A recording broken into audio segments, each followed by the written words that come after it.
सोचो एक ऐसी जगह जहाँ टाइम रुक जाता है, जहाँ लाइट भी एस्केप नहीं कर पाती, जहाँ जाने के बाद वापस आना इम्पॉसिबल है।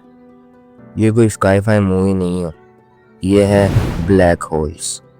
यूनिवर्स का एक ऐसा पावरफुल और मिस्टीरियस ऑब्जेक्ट जिसे जानना और समझना बहुत ही ज़्यादा मुश्किल है। लेकिन सवाल यह है, ये बनते कैसे हैं और अगर तुम इसमें गिर गए तो क्या होगा। आज हम जानने वाले हैं स्पेस का सबसे डार्क सीक्रेट के बारे में, ब्लैक होल।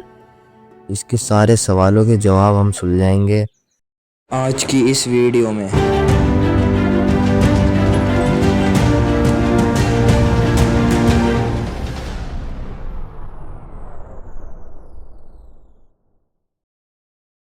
तो यूनिवर्स इतना बड़ा है कि हम उसका सिर्फ एक छोटा सा हिस्सा ही देख पाते हैं, लेकिन इस अंत स्पेस के बीच कुछ ऐसे ऑब्जेक्ट एग्जिस्ट करते हैं ना, जो इतने पावरफुल हैं कि वो नेचर के रूल्स को ही तोड़ देते हैं।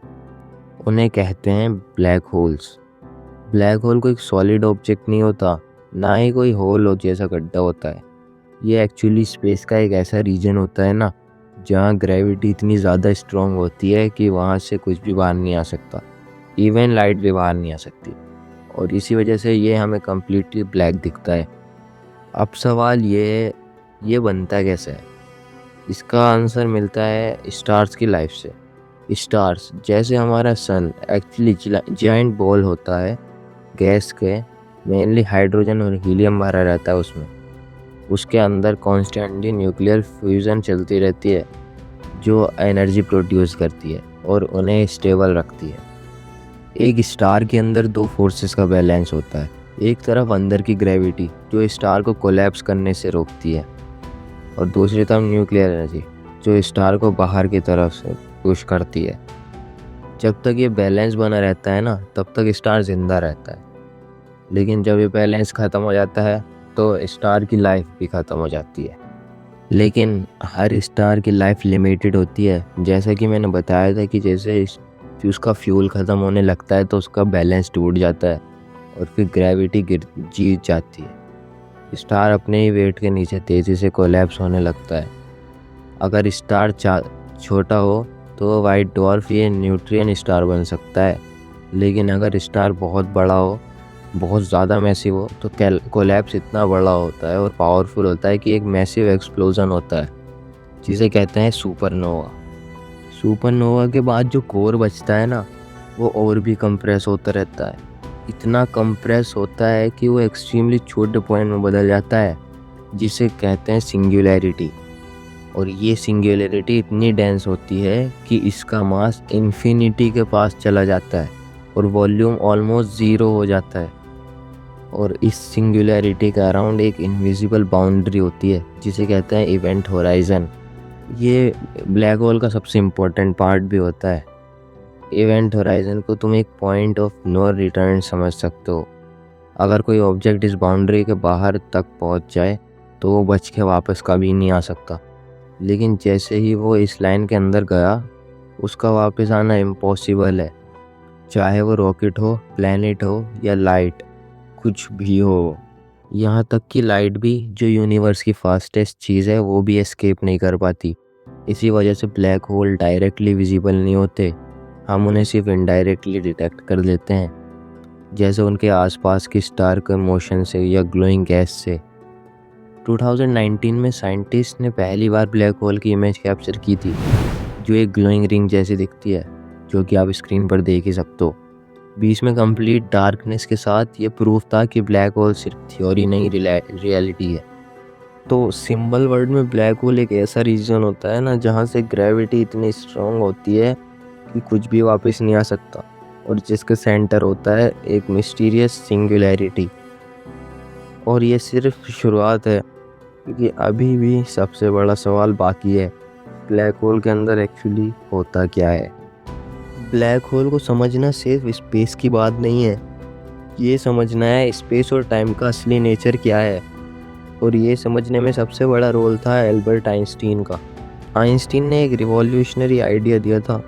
उन्होंने कहा ग्रेविटी कोई इनविजिबल फोर्स नहीं है, बल्कि ये स्पेस और टाइम का बैंड होना है। इस थ्योरी को कहते हैं जनरल रिलेटिविटी। कहीं ना कहीं तो आपने एक रिलेटिविटी थ्योरी सुनी ही होगी। अब सोचो, स्पेस एक रबर शीट की तरह है।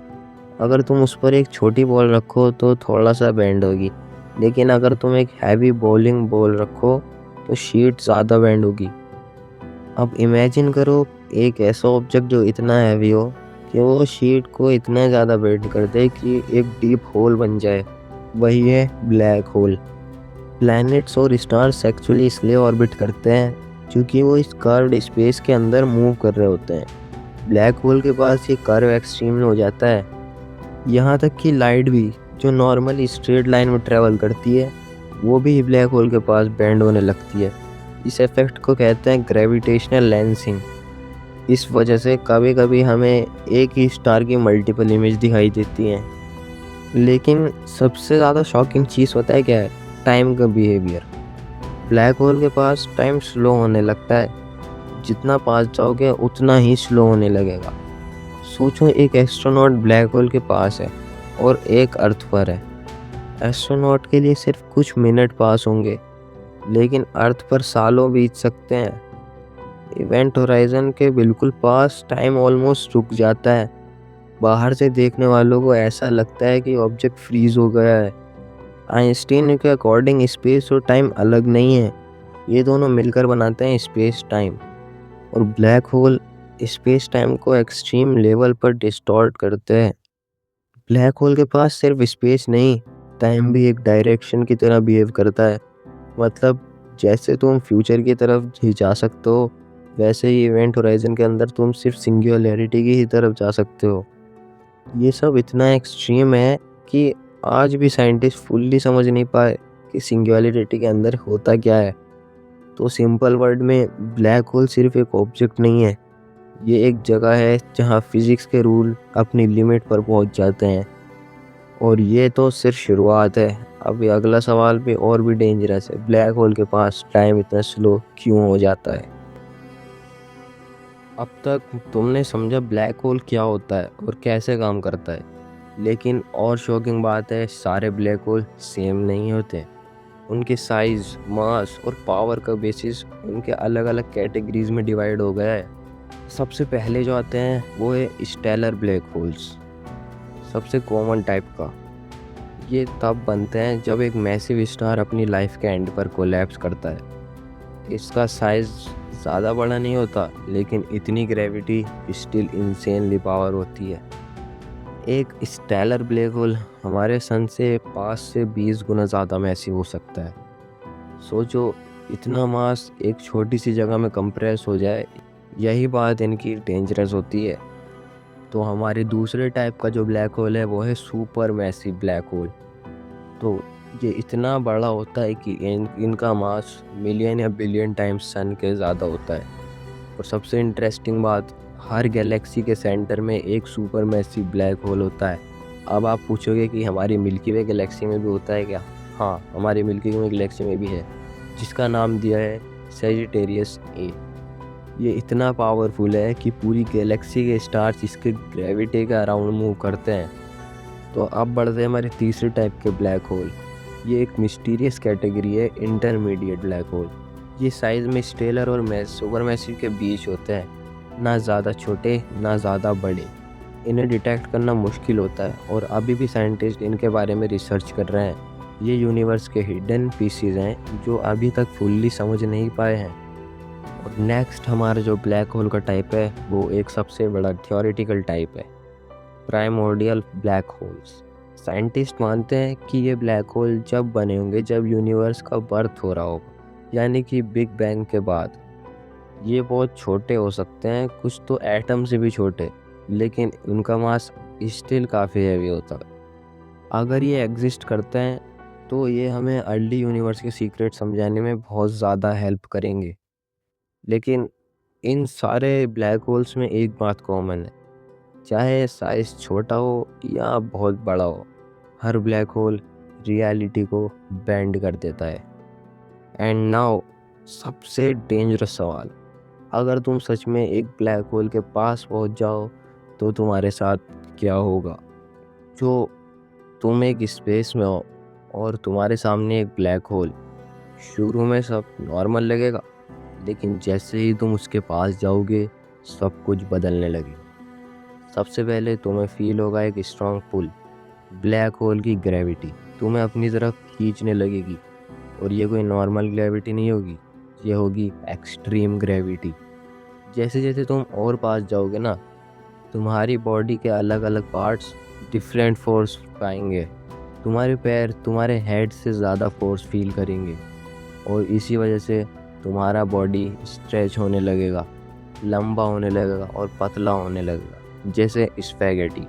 इस प्रोसेस को स्पैगेटिफिकेशन कहते हैं। ये प्रोसेस इतना पावरफुल होता है कि तुम्हारे बॉडी मॉलिक्यूल्स तक ब्रेक हो सकता है। अब सबसे इंटरेस्टिंग पार्ट, तुम क्या देखोगे और बाकी लोग क्या देखेंगे, ये अलग अलग होगा। तुम्हें लगेगा कि नॉर्मल स्पीड से ब्लैक होल के अंदर तुम गिर रहे हो। कुछ सेकंड या कुछ मिनट में तुम इवेंट होराइजन क्रॉस कर लोगे, और तुम्हें कुछ स्पेशल फील नहीं होगा। उस एग्जैक्ट मोमेंट पर तुम्हें कुछ स्पेशल फील ही नहीं होगा, तुम एकदम इवेंट होराइजन में पहुंच जाओगे कुछ मिनट में। लेकिन अगर कोई तुम्हें दूर से देख रहा हो तो उसके लिए कैसे लगेगा?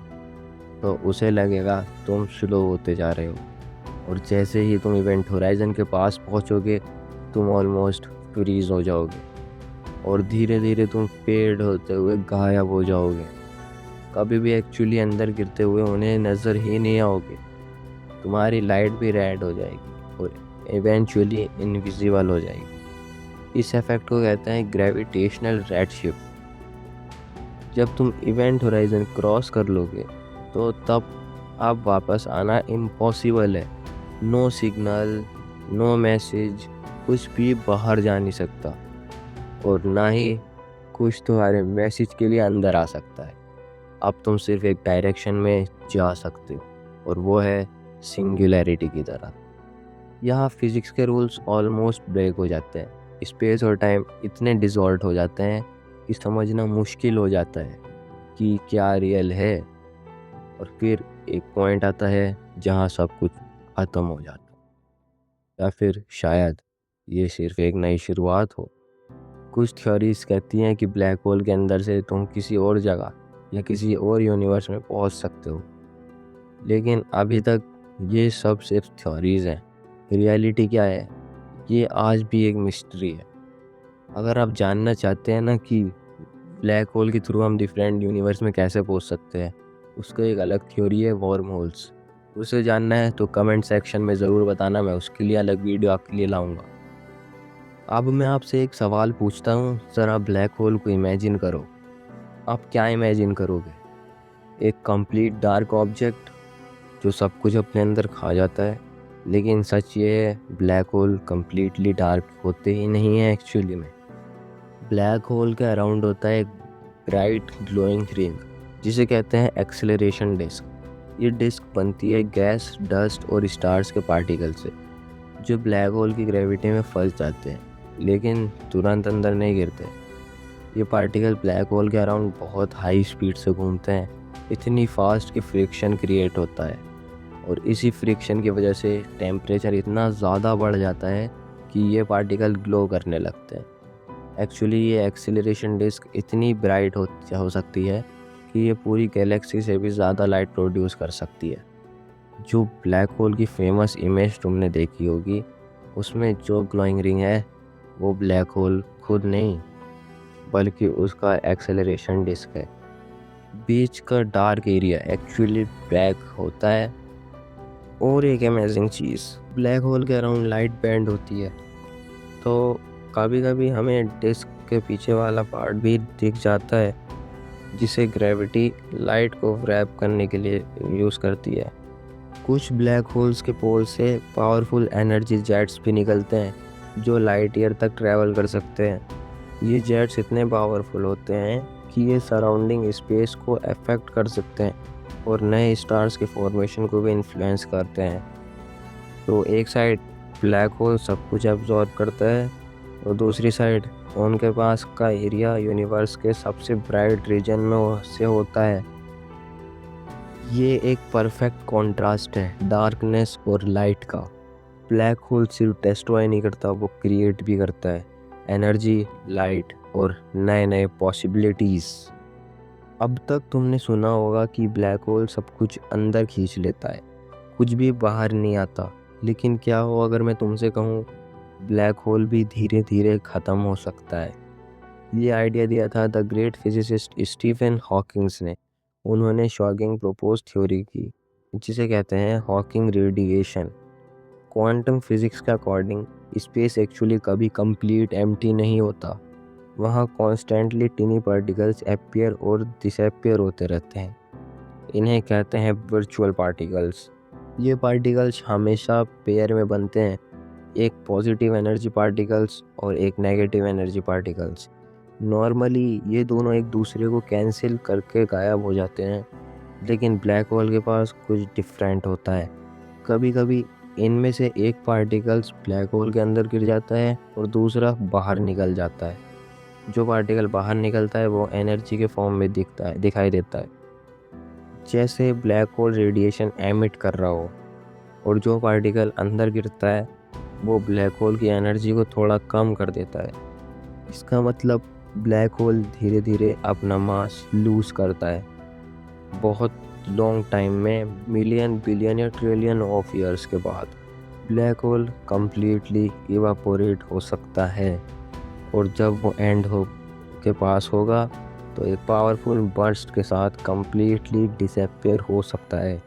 ये कंसेप्ट इतना क्रेजी है क्योंकि ये प्रूव करता है कि ब्लैक होल भी इमॉर्टल नहीं है।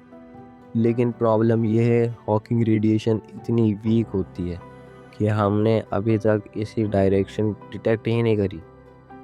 फिर भी ये मॉडर्न फिजिक्स के सबसे इम्पोर्टेंट आइडियाज़ में से एक है क्योंकि ये कनेक्ट करता है ग्रेविटी, क्वांटम फिजिक्स और टाइम को। और सबसे बड़ा क्वेश्चन ये है, अगर ब्लैक होल इवापोरेट हो जाता है तो उसके अंदर जो इंफॉर्मेशन थी वो कहाँ जाती है? क्या वो हमेशा के लिए लॉस्ट हो जाती है या कहीं स्टोर रहती है? ये प्रॉब्लम कहलाती है ब्लैक होल इंफॉर्मेशन पैराडॉक्स। और आज तक इसका आंसर किसी के पास नहीं है। सिर्फ स्पेस के ऑब्जेक्ट नहीं है, ये हमें चैलेंज करते हैं समझने के लिए कि रियलिटी क्या है। ये दिखाते हैं कि यूनिवर्स कितना मिस्टीरियस हो सकता है और हम अभी कितना कम जानते हैं यूनिवर्स के बारे में। एक ऐसी जगह जहां टाइम रुक जाता है और फिजिक्स के रूल अपनी लिमिट्स पर पहुंच जाते हैं। लेकिन सबसे बड़ा सवाल अभी भी बाकी है, ब्लैक होल्स के अंदर होता क्या है? शायद इसका जवाब ही यूनिवर्स का सबसे बड़ा राज हो।